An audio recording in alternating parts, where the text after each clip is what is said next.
Assalamualaikum warahmatullahi wabarakatuh. Alhamdulillah wassalatu wassalam ala Rasulillah wa ala alihi wa sahbihi ajma'in, amma ba'. Saudara penonton yang dirahmati Allah, apa khabar kita pada malam yang cukup berbahagia ini? Sekali lagi kita bertemu dalam rancangan halaqah yang disiarkan setiap hari Ahad jam 9 malam.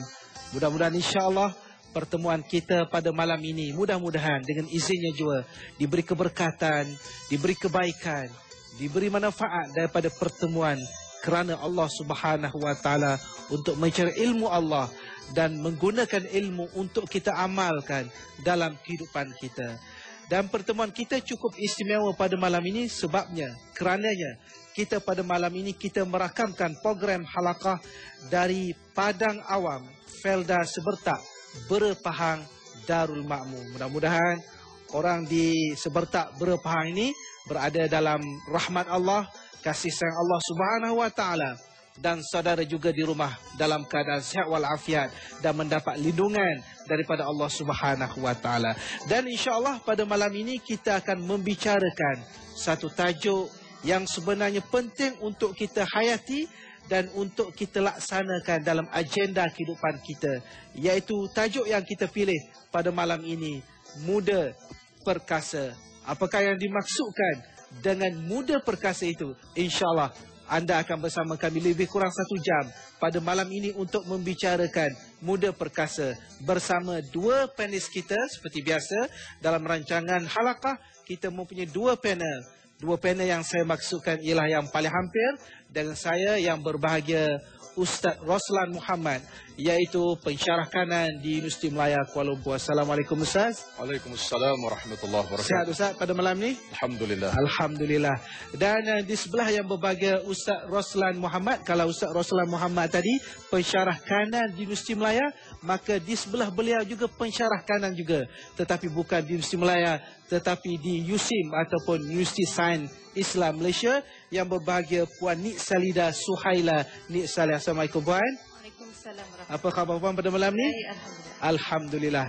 Kalau keduanya sihat walafiat dan sudah bersedia untuk membicarakan muda perkasa. Dan seperti anda tahu, dalam program halaqah, sebelum kita membicarakan satu-satu tajuk, kita akan cuba melihat dahulu satu ayat yang kita petik daripada Al-Quran untuk menjadi panduan perbincangan kita pada malam ini. Sama-sama kita hayati. A'udzu billahi minasy syaithanir rajim. Bismillahirrahmanirrahim. Muhammadur Rasulullah والذين معه أشداء على الكفار رحماء بينهم تراهم ركعا سجدا يبتغون فضلا من الله ورضوانا سيماهم في وجوههم من أثر السجود ذلك مثلهم في التوراة ومثلهم في الإنجيل كزرع أخرج شطأه فآزره فاستغلظ فاستوى على سوقه يعجب الزراع ليغيظ بهم الكفار وعد الله الذين آمنوا وعملوا الصالحات منهم مغفرة وأجرا عظيما صدق الله العظيم. Nabi Muhammad SAW ialah Rasul Allah dan orang-orang yang bersama dengannya bersikap keras dan tegas terhadap orang-orang kafir yang memusuhi Islam dan sebaliknya bersikap kasih sayang serta belas kasihan sesama sendiri. Engkau melihat mereka tetap beribadat, rukuk dan sujud dengan mengharapkan limpahan kurnia dari Tuhan mereka serta mengharapkan keredaannya. Tanda yang menunjukkan mereka sebagai orang-orang yang soleh terdapat pada muka mereka dari kesan sujud yang ikhlas. Demikianlah sifat mereka yang tersebut di dalam kitab Taurat. Dan sifat mereka di dalam kitab Injil pula ialah sebagai pokok tanaman yang mengeluarkan anak dan tunasnya, lalu anak dan tunasnya itu menyuburkannya sehingga ia menjadi kuat, lalu ia tegak berdiri di atas batangnya dengan keadaan yang mengagumkan orang-orang yang menanamnya. Allah menjadikan sahabat-sahabat Nabi Muhammad sallallahu alaihi wasallam dan pengikut-pengikutnya kembang biak serta kuat gagah sedemikian itu kerana ia hendak menjadikan orang-orang kafir merana dengan perasaan marah dan hasad dengki dengan kembang biaknya umat Islam itu. Allah telah menjanjikan orang-orang yang beriman dan beramal soleh dari mereka keampunan dan pahala yang besar. Surah Al-Fat ayat 29. Begitulah saudara ayat yang kita petik daripada surah Al-Fath ayat 29. Banyak sekali pengajaran, banyak sekali perkara-perkara yang disebut oleh Allah Subhanahu wa taala tentang Nabi, tentang Muhammad sallallahu alaihi wasallam dan tentang sifat-sifat Rasulullah dan juga pengikut-pengikut Rasulullah sallallahu alaihi wasallam. Dan bagi kita memahami latar belakang kepada ayat yang kita bicarakan pada malam ini, saya mohon panelis kita yang pertama yang berbahagia Ustaz Roslan Muhammad, kalau boleh Ustaz boleh memberi gambaran kupasan awal daripada apa yang kita fahami daripada surah Al-Fath ayat 29 ini. Dipersilakan Ustaz. Ya, terima kasih. Assalamualaikum warahmatullahi wabarakatuh. Alhamdulillah wa bihi nasta'in wa nusalli wa nusallimu ala Rasulillah wa ala alihi wa sahbihi ajma'in, amma ba'd. Yang berbahagia Al-Fadhil Al-Ustaz Pengurusi, rakan bicara wara pada malam ini Al-Ustazah Nik Salidah Suhaila Nik Salah, seterusnya sidang pendengar, sidang yang hadir di Dewan di Padang Awam pada malam ini, dan seterusnya sidang penonton di rumah yang setia dengan TV9. Alhamdulillah, kita baru mendengar satu bicara ayat yang cukup indah, yang cukup merdu, penuh dengan cerita yang tersirat. Surah Al-Fathu ayat 29 yang menggambarkan kepada kita. Yang pertama, tuan-tuan, menggambarkan tentang pribadi agung, yaitu Nabi kita Muhammad sallallahu alaihi wasallam, yang dianggap sebagai nadi kekuatan kita. Rasulullah merupakan pembimbing ummah yang telah membina suatu bentuk kehidupan yang cukup selesa, yang akhirnya itulah Nabi sallallahu alaihi wasallam yang pada saat yang sama telah membina para sahabat radhiyallahu anhu ajma'in melalui apa yang telah baginda sampaikan kepada mereka, melahirkan pejuang-pejuang cukup hebat, melahirkan masyarakat yang cukup sempurna sifat dan akhlak mereka, dan merekalah menjadi manusia yang meneruskan tugas dakwah Rasulullah sallallahu alaihi wasallam sehingga Islam berkembang biak sampai ke zaman kita dan akan terus berkekalan sampai bila-bila insyaAllah. Itu yang pertama. Yang kedua, tuan-tuan, menunjukkan betapa dalam ayat ini Allah SWT menyatakan tentang pribadi Rasulullah dan pribadi orang Islam yang cukup hebat, ruhama'u bainahum. Mereka hidup dalam keadaan memiliki pekerti yang cukup indah, yang boleh menawan hati orang-orang lain kepada Islam. Sebab itulah kita pada hari ini, di antara suatu perkara yang kita mesti terjemahkan ialah bagaimana kita menarik perhatian orang lain kepada agama kita. Keindahan Islam kita berasas kepada kemuliaan pribadi kita. Kita jadi manusia yang hebat dalam pribadi, yang hebat dalam tutur bicara. Ini peradaban yang paling penting. Dan Nabi SAW menjadi insan demikian rupa keadaannya. Daripada manusia yang paling marahkan Nabi, yang paling benci ke Rasulullah, bahkan bermusuh dengan Nabi, hampir bunuh Nabi. Tapi tuan-tuan, akhirnya orang yang sama dapat menerima dakwah Nabi sallallahu alaihi wasallam. Ini sebabnya Nabi memiliki sifat yang hebat, ruhama'u bainahum. Ada sifat rahmat merahmati dan seumpamanya. Perkara yang kita harus ingat, dalam ayat yang sama Allah SWT menyebut tentang hakikat perjuangan ini. Kerana Islam ini merupakan suatu perjuangan ke arah mengharmonikan masyarakat, mengharmonikan peradaban. Islam bukan agama yang menaja keganasan, tidak. Islam bukan agama yang menaja perkara-perkara bersifat keganasan, bukan. Islam tak suka bunuh-membunuh, tapi Islam agama mengajak ke arah kebaikan. Sebab itu maka dalam ayat Allah sebut bagaimana sifat itulah yang Nabi bawa, dan itulah yang diterjemahkan oleh para sahabat yang datang kemudiannya.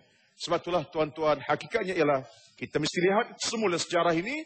Itulah paparan yang kita bincangkan pada malam ini dalam tajuk Muda Perkasa dalam keperkasaan yang bersifat kepada iman kita kepada Allah Subhanahu wa taala. Wallahu a'lam. Ustaz.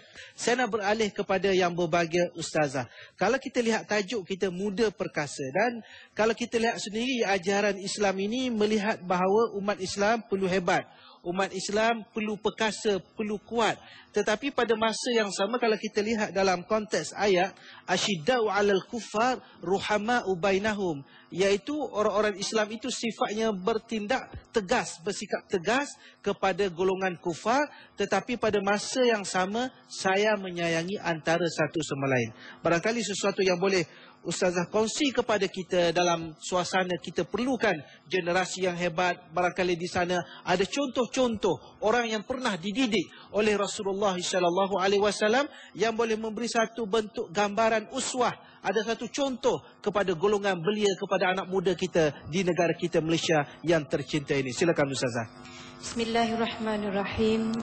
Terima kasih Al-Fadil Ustaz Ahmad Syukri, panel gandingan yang saya hormati Ustaz Ruslan bin Muhammad, warga Bera yang ceria, penonton yang santun. Assalamualaikum warahmatullahi taala wabarakatuh. Jadi Ustaz, orang Islam yang hebat ialah orang Islam yang perkasa fizikal dan jiwanya perkasa. Jadi orang yang perkasa fizikalnya orang yang sihat dan kuat. Dan perkasa jiwa ialah orang yang urusannya dengan Tuhan, dengan manusia dan dengan alam dijalankan dengan penuh tanggungjawab. Jadi terutama kepada golongan remaja dan belia, sebab inilah waktunya mereka gagah, mereka perkasa. Jadi jangan mereka sia-siakan peluang semasa muda ini untuk terus menjadi orang-orang yang hebat. Seperti mana Ibnu Abbas di dalam tafsir Ibnu Kathir mengatakan bahawa tidak ada seorang Nabi pun yang diutus oleh Allah Subhanahu wa taala melainkan daripada golongan pemuda sahaja. Jadi di sini kita lihat fungsi dan peranan orang muda ini sebenarnya lah yang paling besar, yang paling diperlukan di dalam masyarakat. Bukan golongan tua, tetapi golongan muda. Satu contoh, sebab Ustaz tadi tanya saya contoh, satu contoh yang mungkin saya boleh bawakan ialah Usama bin Zaid. Dan Usama ini digelar sebagai Abu Muhammad juga. Jadi di sini kita lihat kaitan dan juga tautan hati yang sangat rapat di antara Nabi dan Usama. Tetapi siapa sebenarnya Usama ini? Beliau dilahirkan di Mekah pada 7 tahun sebelum hijrah, dan pada ketika itu Rasulullah sangat dalam keadaan yang susah kerana tentangan yang kuat daripada orang-orang kafir Quraisy. Tetapi suatu hari diberitakan oleh seseorang bahawa Ummu Aiman, iaitu seorang bekas pelayan Aminah binti Wahab, iaitu ibu Nabi yang dulu bawa Nabi balik daripada Abwa apabila bondanya Aminah meninggal dunia dan dikebumikan di Abwa, bawa balik Nabi Muhammad ke Madinah. Ummu Aiman inilah sebenarnya yang melahirkan Usama. Dan apabila dikhabarkan kepada Nabi bahawa Ummu Aiman melahirkan seorang anak lelaki, tiba-tiba wajah Nabi berseri dan gembira. Jadi orang tertanya-tanya, siapakah bayi yang sangat membahagiakan Rasulullah ini? Rupanya inilah juga anak kepada Zaid bin Harithah yang termasuk di dalam orang-orang yang awal memeluk agama Islam. Dan dulu Zaid ini diasuh juga oleh baginda Rasulullah. Namun pernah juga dibankan kepada Muhammad, kepada Nabi Zaid bin Muhammad. Tetapi apabila turun wahyu yang melarang perbuatan itu, iaitu anak angkat dibankan kepada bapa angkat, maka baliklah Zaid ini kepada nama asalnya Zaid bin Harithah. Dan kita nak cerita tentang Usama ini. Siapa Usama ini? Seorang yang pada remajanya, pada belianya seorang yang sangat berani, mempunyai keberanian yang luar biasa. Dan orang ini juga selalu dipuji kerana kecerdikannya, pintarnya, bijaksana, pandai meletakkan sesuatu pada tempatnya, menghormati orang dewasa, sentiasa menjauhkan diri daripada perbuatan tercela, pengasih, takwa, warak dan menyintai Allah.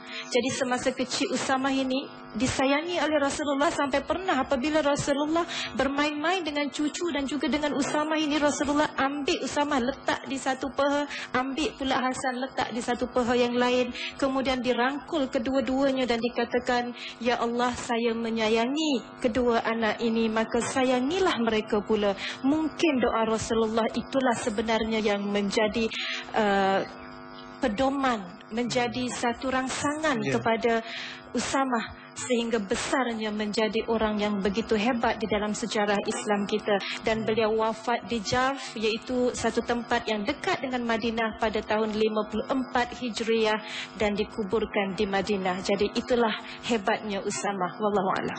Terima kasih kepada yang berbahagia Ustazah Nik Salida. Satu watak seorang manusia yang merupakan sahabat Rasulullah SAW, yang Rasulullah lihat potensi daripada kecil lagi sehinggalah Usamah bin Zaid ini menjadi remaja, menjadi belia, memberi sumbangan yang sangat besar kepada umat Islam, yang seharusnya kita contohi dari sudut keberaniannya, kecerdikannya, takwanya, bijaksananya dan juga sifat pengasihnya. Dan insya-Allah kita akan cuba menggali lagi sifat-sifat yang indah daripada Usamah bin Zaid. Tetapi buat seketika kita membicarakan tajuk ataupun topik muda perkasa. Kalau kita sebut Usamah bin Zaid, seorang remaja yang hebat, anak muda yang hebat, pada masa yang sama kita juga harus mengenali Zaid bin Harisah, iaitulah seorang sahabat Rasulullah SAW dan juga kepada ayah Usamah bin Zaid. Jadi bagaimana kita nak hubungkan kekuatan yang ada kepada anak, keperkasaan yang ada pada anak, dan kemudian pada masa yang sama kita nak tengok siapakah ayahnya. Jadi kalau dapat yang berbahagia Ustaz Roslan Muhammad dapat memberi penjelasan kepada kita, silakan. Okay, terima kasih tuan-tuan dan puan-puan sidang hadirin dan penonton yang dirahmati Allah sekalian. Kita berbicara pada malam ini bukan satu bicara yang biasa, tetapi luar biasa. Kita bercakap tentang pribadi yang cukup agung, yang telah membuktikan sejarahnya kepada kita. Dan kita berusaha untuk mengembalikan semua sejarah mereka. Bukan main-main. InsyaAllah kita harapkan satu saat, satu ketika nanti kita melahirkan semula manusia semacam Zaid bin Harithah dan manusia semacam Usamah bin Zaid. Kalau sekejap tadi, panelis yang kedua telah bercakap tentang Usamah bin Zaid. Itu anaknya, tuan-tuan. Ayahnya pun hebat. Ayahnya ialah Zaid bin Harithah radhiyallahu anhu. Hebat kedua-duanya. Betul pepatah Melayu menyatakan, bapa borek, anak rintik. Bapa bagus, anak pun bagus. Itu anak ayah. Tetapi nak cari macam tu payah, tuan-tuan. Yang ada dari kita kadang-kadang, bapa tak semayang, anak tak semayang sama. Ini masalah. Jadi kita balik sejarah yang hebat ini. Zaid bin Harithah radhiyallahu anhu, tuan-tuan, satu pribadi yang cukup hebat, pribadi yang cukup dekat dengan Nabi sallallahu alaihi wasallam, sehingga para sahabat pernah berkata, lam yuhibba hubbahu ahadun. Tidak pernah Nabi rasa cinta dan sayang lebih daripada sayangnya kepada Zaid bin Harithah radhiyallahu anhu. Sehingga satu hari Umar radhiyallahu anhu pernah mengatakan, aku agak kecewa sikit. Aku kenal Rasulullah. Aku bersama dengan Nabi sallallahu alaihi wasallam, tetapi cinta sayang Nabi kepada aku tidak sehebat cintanya kepada Zaid bin Harithah radhiyallahu anhu. Inilah suatu nikmat. Apa maksudnya, tuan-tuan? Saya nampak begini, tuan-tuan, dalam masyarakat kita lah, kalau kita nak kembali pada diri masyarakat, nak jadi orang baik, kita kena berperangai baik. Kalau kita ada akhlak yang baik, orang mudah kenal kita, mudah sayang pada kita. Tapi kalau kita perangai bodoh, perangai yang teruk, orang benci kepada kita. Zaid cukup hebat. Masakan tidak. Sehingga sampai ke saat satu ketika Nabi pernah berkata, Ishhadu anna Zaidan ibni yarithuni wa arithuhu. Sampai sehari Nabi kata, wahai masyarakat orang Islam semua, aku nak nyata kepada kamu bahawa Zaid ini macam anak aku sendiri. Aku akan mewarisi dan dia akan mewarisi harta bendaku. Ini menunjukkan rasa cinta sayang Nabi kepada Zaid bin Harithah. Dan terbukti ketika Nabi SAW diancam dengan pelbagai ancaman, Zaid bersama dengan Nabi SAW. Sehingga pernah Aisyah berkata, Ma ba'atha Rasulullah sallallahu alaihi wasallam Zaid bin Harithah fi jaishin qattun illa amarahu alaihim walau baqi hayyan ba'da Rasul lastakhlafahu. Aisyah kata, kalau takdirnya Zaid ini hidup setelah Nabi, seketika masih ada, artinya Nabi hidup dan pada masa Zaid pun hidup, kalau takdirnya Nabi wafat, Zaid boleh jadi khalifah Islam yang pertama. Ini pandangan isteri Nabi Aisyah menunjukkan kehebatan Zaid. Satulah tuan-tuan dan puan-puan dirahmati Allah sekalian. Apa kehebatannya? Yang pertama, dialah teman setia Nabi SAW. Dalam perjalanan ke Taif, ketika orang-orang Taif memakai hamun Rasulullah, melontar batu dan kayu kepada Nabi, Zaid menjadi benteng yang terakhir. Sehingga kepalanya berdarah, lututnya berdarah, kakinya patah. Semata-mata pertahankan Nabi SAW. Dan sesaat yang sama, Nabi pernah berkata bahawa Zaid adalah di antara kalangan manusia yang paling hampir dengan aku, sehampir Allah dengan malaikatnya. Bayangkan kehebatan ilah yang telah dijelmakan oleh Zaid bin Harithah. Sehingga akhirnya terbukti ketika perang Mu'tah yang berlaku. Sebilangan besar panglima perang yang ada. Panglima perang yang cukup ramai. Dengan Abu Bakarnya, dengan Umarnya, dengan segala-galanya. Nabi melantik Zaid sebagai panglima yang pertama. Zaid panglima yang pertama. Dan terbukti Zaid telah membayar harga yang paling mahal. Syahid dalam perang Mu'tah. Dan akhirnya Nabi melahirkan cinta dan sayangnya kepada Usamah bin Zaid macam Ustaz sebutkan tadi. Dan tuan-tuan, Usamah pun dalam keadaan yang sama macam ayahnya. Kalau ayah panglima perang yang terhandal, yang terkemuka, Usamah tak kurang sifatnya. Seorang hamba yang cukup hebat dengan suasana yang cukup hebat. Panglima Islam yang terkemuka. Walaupun orangnya, tuan-tuan, dua orang ini, kalau nak kira dalam sejarahnya, hitam kulitnya. Hidung, kalau bahasa Arab nanya fatas. Fatas ni tuan-tuan maksudnya hidung kepek. Orang kata hidung kepek. Sehingga orang kata ramai kat sini. Yang kemek kepek. Maknanya kalau hidung kepek tuan tak cantik. Itulah Zaid. Walaupun orang tak cantik, imannya cantik, imannya manis. Inilah sejarah yang telah berlaku. Dan kita cukup hebat dengan sejarah pemini. Dan insyaAllah kembali dalam ingatan kita insyaAllah. Wallahu'alam. Saya nak pergi kepada yang berbagai ustazah. Kalaulah tadi yang berbagai ustaz Roslan menyebut tentang Usamah bin Zaid. Di mana Usamah bin Zaid ini syahid di medan perang. Dan pada masa yang sama sebelum itu latar belakangnya, kalau kita lihat dalam sejarah sebenarnya, Usamah bin Zaid ini sudah berapa kali peringkat umur dalam 11-12 tahun begitu sudah bertemu dengan Rasulullah SAW. Meminta izin kepada Rasulullah supaya memberi kebenaran kepadanya untuk berjihad di jalan Allah. Cuba kita bayangkan, umur belasan tahun, 11 tahun, 12 tahun, sudah meminta kepada Rasulullah. Jadi saya nak ajak kepada penonton, berdasarkan apa yang disebutkan oleh Ustazah, bagaimana kita lihat sampai peringkat itu, semangat yang ada kepada Usamah bin Zaid, dan akhirnya Rasulullah SAW bukan sekadar memberi ruang untuk berjihad, tetapi sampai ke peringkat Usamah bin Zaid memimpin tentera ketika itu. Silakan Ustazah. Bismillahirrahmanirrahim. Terima kasih Ustaz Pengerusi. Iman ataupun sifat-sifat baik yang lain tidak dapat diwarisi dan tidak dapat juga dijual beli. Tetapi kita ingat bahawa ibu bapa boleh mendidik anak-anak mereka ataupun belia di sekeliling mereka untuk menjadi baik. Jadi berbalik kepada perbincangan kita, Zaid bin Harithah, bapa kepada Usamah bin Zaid, bagaimana Usamah seorang anak menjadi begitu berani dan hebat dan juga termaktub namanya di dalam sejarah Islam disebabkan oleh bimbingan bapanya dan juga Rasulullah. Jadi kita lihat sejarah pada waktu perang Uhud. Usamah bersama dengan kawan-kawannya yang masih kanak-kanak pada ketika itu berjumpa dengan Rasulullah minta izin untuk menyertai perang.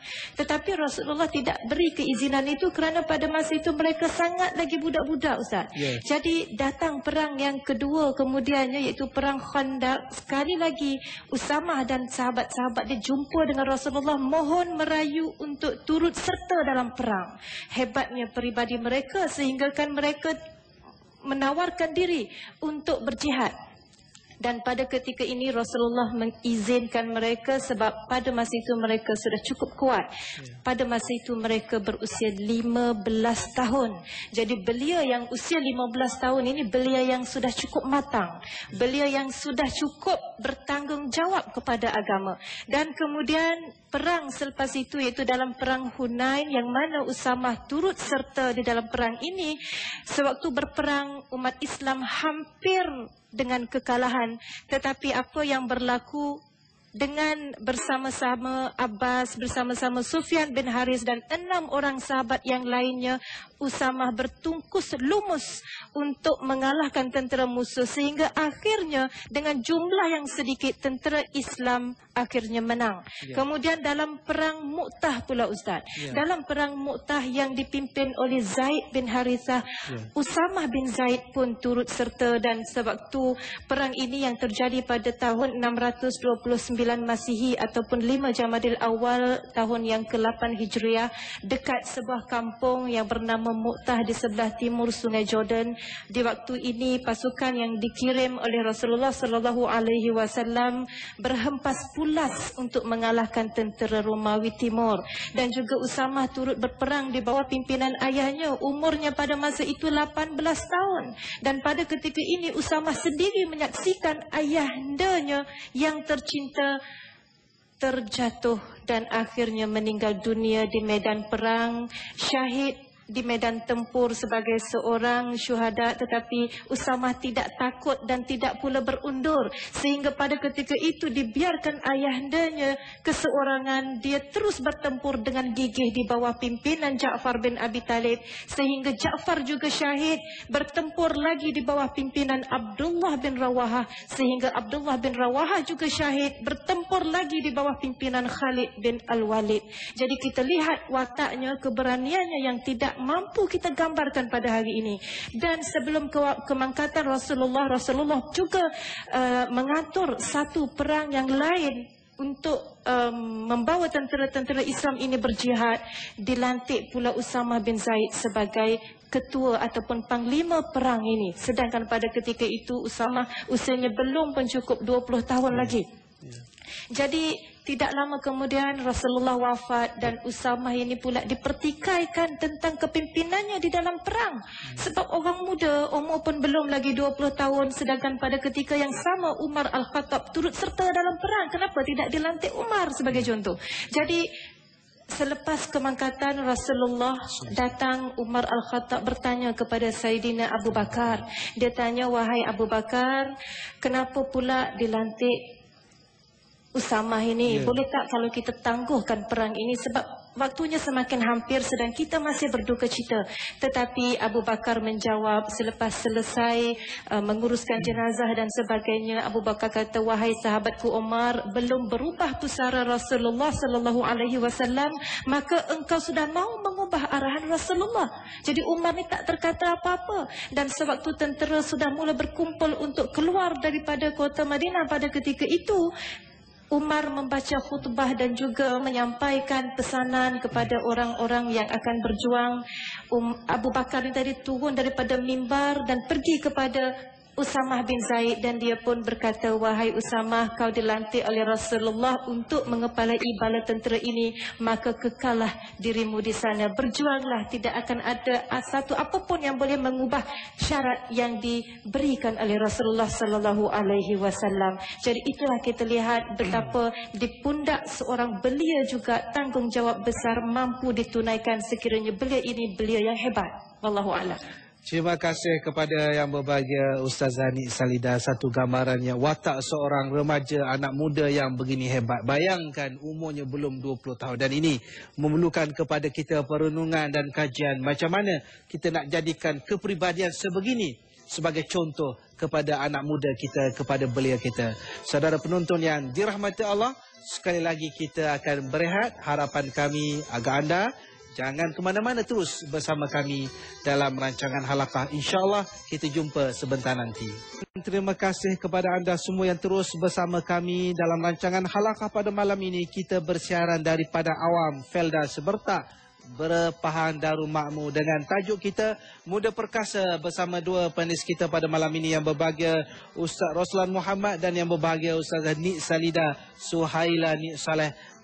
Dalam kita membicarakan topik yang begini penting, muda perkasa. Dan kita akan menyambung perbincangan kita yang ada kaitan juga dengan watak seorang belia yang begitu hebat, iaitu Usamah bin Zaid. Kalau boleh, yang berbagai Ustaz Roslan, kalau boleh melanjutkan lagi penjelasan kepada kita agar ciri-ciri yang baik yang ada pada Zaid, Usamah bin Zaid ini menjadi sebagai suatu ikutan kepada kita. Walaupun generasi belia hari ini tidak pernah bertemu dengan Usamah bin Zaid, paling kurang mereka mengetahui sifat-sifat yang begitu indah yang ada kepada Usamah, supaya dapat kita hadirkan dalam kehidupan kita pada hari ini. Silakan Ustaz. Terima kasih Al-Fadhil Ustaz Pengerusi, tuan-tuan sidang penonton dan yang hadir di Padang Awam pada malam ini. Tuan-tuan, puan-puan sekalian, kita sebenarnya tidak kurang dalam sejarah peradaban umat Islam kita. Bayangkan, kalau kita tak canangkan golongan muda belia hari ini berasaskan kepada kekentalan jiwa, kekentalan hati, kekentalan iman, kita bimbang. Sebab itulah kita balik kepada sejarah peradaban mereka yang telah berlalu, yang telah membawa bentuk sejarah bawa kepada kita. Usamah bin Zaid radhiyallahu anhu. Saya sebut Usamah dulu. Tuan-tuan dirahmati Allah sekalian. Hebat tak hebat Zaid, Usamah ini, anak pada Zaid ini, disebut dalam sejarah bahawa ketika Nabi memasuki kota Mekah pada tahun ke-8 Hijrah, dan untuk memberi kelambu Kaabah, memasang kelambu Kaabah yang hitam itu, katanya orang yang telah diberikan tugas untuk memasang kelambu itu ialah dua orang hamba, dua orang manusia hitam kulitnya. Pertama Bilal bin Rabah, kedua Usamah bin Zaid radhiyallahu anhu. Sehingga menjadi suatu benda yang agung dalam sejarah. Disebutkan oleh Al-Qardawi bahawa menunjukkan seorang manusia hitam kulitnya, tetapi hebat kekentalan imannya, putih jiwanya. Mereka diberikan Allah kekuatan. Sejarah tuan-tuan tidak mati sebegitu rupa. Satulah saya nak sebut dalam bahasa yang mudahnya. Harga orang-orang muda ni tuan-tuan, kalau dibina berasas kepada kekentalan iman, dia akan mahal harganya. Dia tidak akan murah harganya. Sebab itulah sejarahnya berlaku. Usamah bin Zaid radhiyallahu anhu walaupun seorang anak muda remaja, usia 18 tahun, tetapi akhirnya dia menjadi pemimpin tentera dalam peperangan Harb Al-Murtadin. Dilantik oleh Umar, dilantik oleh Bakar sebagai panglima tentera. Bayangkan apa kekuatannya. Kekuatannya ialah keimanan kepada Allah Subhanahu wa taala. Memimpin masyarakat yang lebih dewasa pada mereka. Itulah hari ini tuan-tuan sekalian, dalam negara kita saya fikir sampai masanya kita nak bina para remaja kita berasaskan peradaban para sahabat. Kita tak nak mereka hidup dalam keadaan mengambil peradaban orang lain. Orang yang boleh musnahkan jiwa mereka, memusnahkan harga diri mereka. Mereka tidak ke mana-mana. Satu Usamah bin Zaid akhirnya panglima tentera semacam ayahnya Uzair bin Harithah, yang bukan saja diberikan kemenangan tapi kerja yang cukup hebat. Sehingga pernah disebutkan dalam satu cerita oleh seorang di kalangan penulis Islam, menyatakan fahuwa benu muslimai karimaini min awailil muslim sabqal Islam.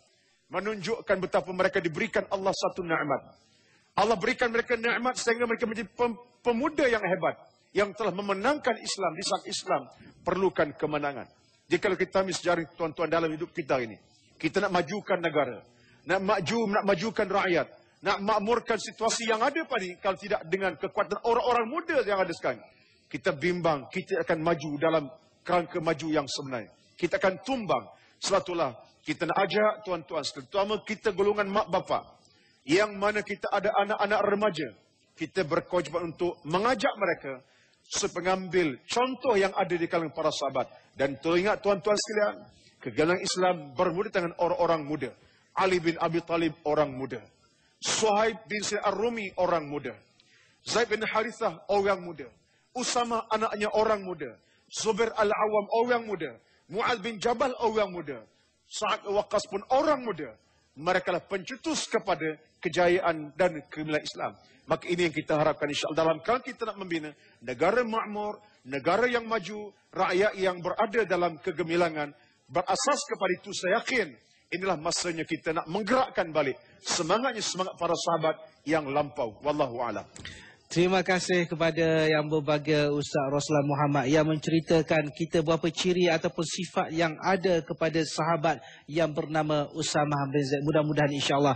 Saya nak beralih kepada Yang Berbahagia Ustazah. Kita dah cerita pada malam ini tentang tajuk kita Muda Perkasa, membayangkan kepada kita bahawa golongan belia merupakan aset yang sangat penting kepada negara kita. Kalau boleh Yang Berbahagia Ustazah dapat perjelaskan, semoga golongan belia dan juga yang terlibat dengan kepimpinan belia nampak perkara-perkara yang harus dilihat sesungguh-sungguhnya untuk membentuk belia yang hebat dan perkasa ini. Silakan Ustazah. Bismillahirrahmanirrahim. Sidang penonton yang dikasihi Allah sekalian, keperluan kepada kepimpinan belia hari ini ialah tentunya yang pertama mesti melahirkan belia yang fizikalnya perkasa. Maksud saya bukan belia yang tinggal di pusat serenti atau penjara yang sunyi yang putus tangan dan kaki kerana merempit malam hingga ke pagi. Bukan juga yang hisap dadah hari-hari, lepas itu minum arak bagaikan minum air bali, tak lama kemudian kena HIV dan sifilis, tak sabar nak mati, sudahnya dia bunuh diri. Jadi remaja yang sebegini, remaja yang orang kata kita ketepikan sebab mereka sukar untuk menjadi pemimpin. Kemudian pemimpin pula mesti melihat adakah remaja yang ada hari ini remaja yang jiwanya juga perkasa. Kalau tubuh badannya kuat, hatinya pun teguh dan sabar, tetapi tiba-tiba jiwanya tidak perkasa, sudah tentu perancangan hebat macam mana pun tidak akan menjadi seperti yang kita ingini. Jadi kepimpinan hari ini mesti yang pertamanya kena melahirkan golongan remaja atau belia yang sebegitu.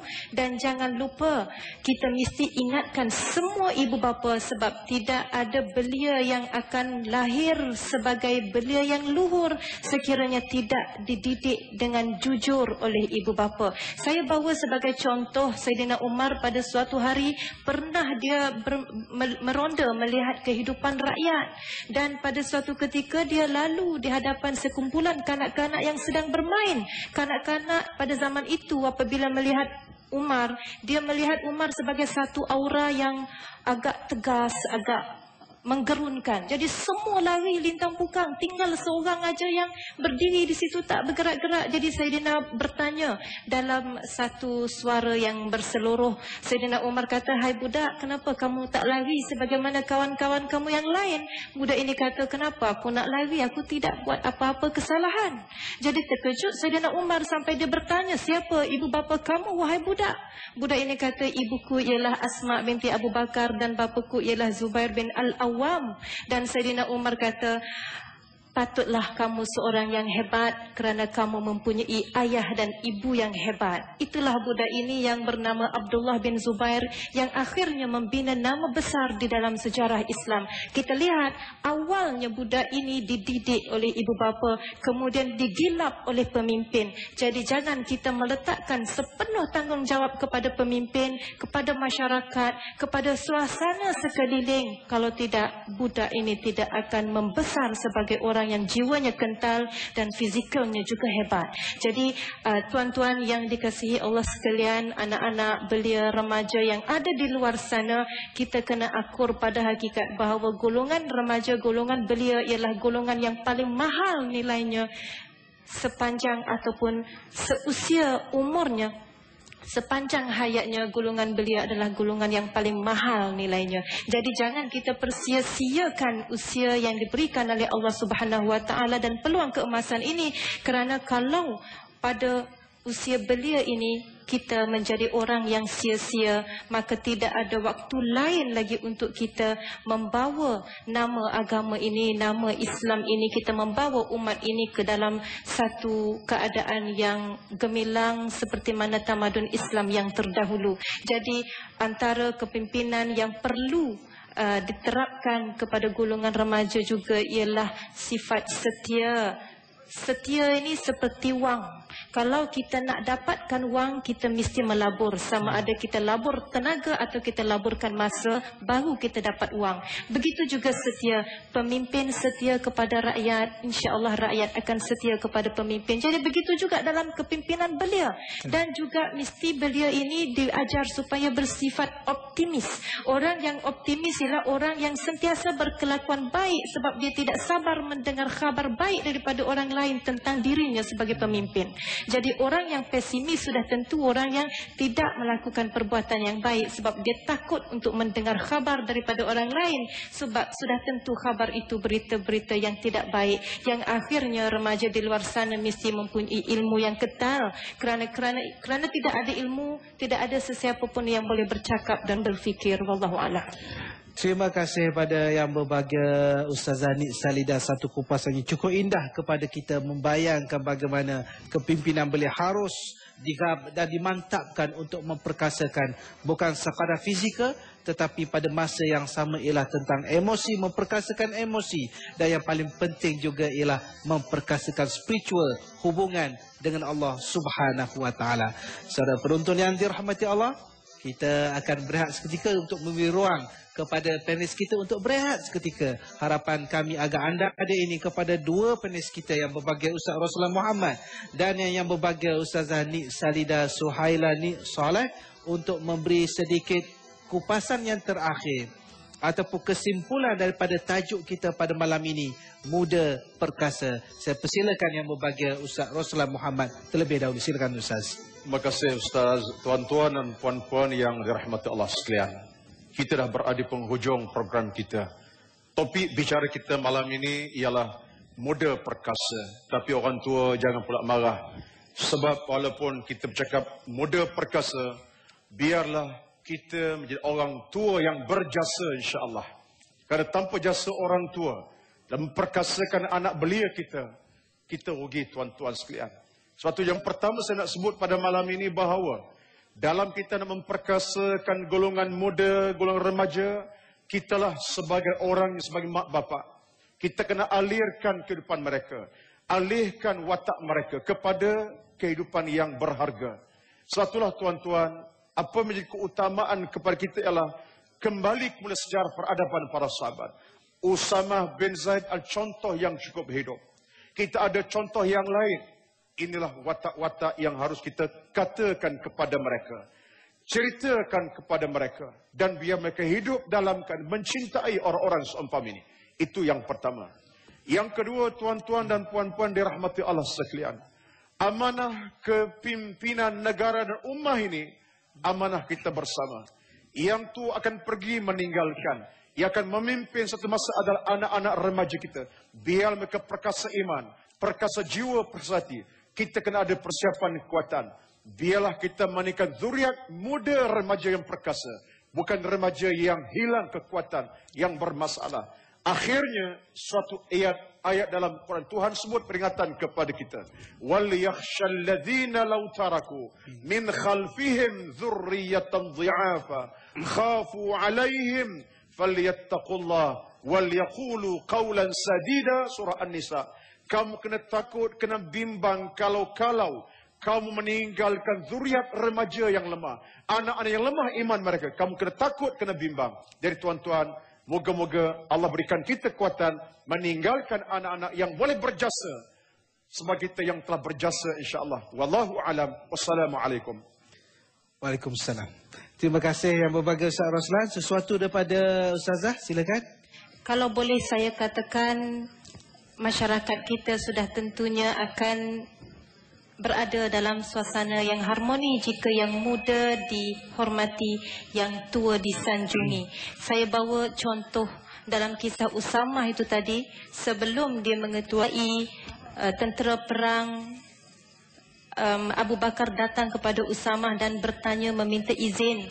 Sekiranya Umar tidak perlu mengikut Usamah ke medan perang kerana Umar boleh membantunya di dalam pentadbiran negara.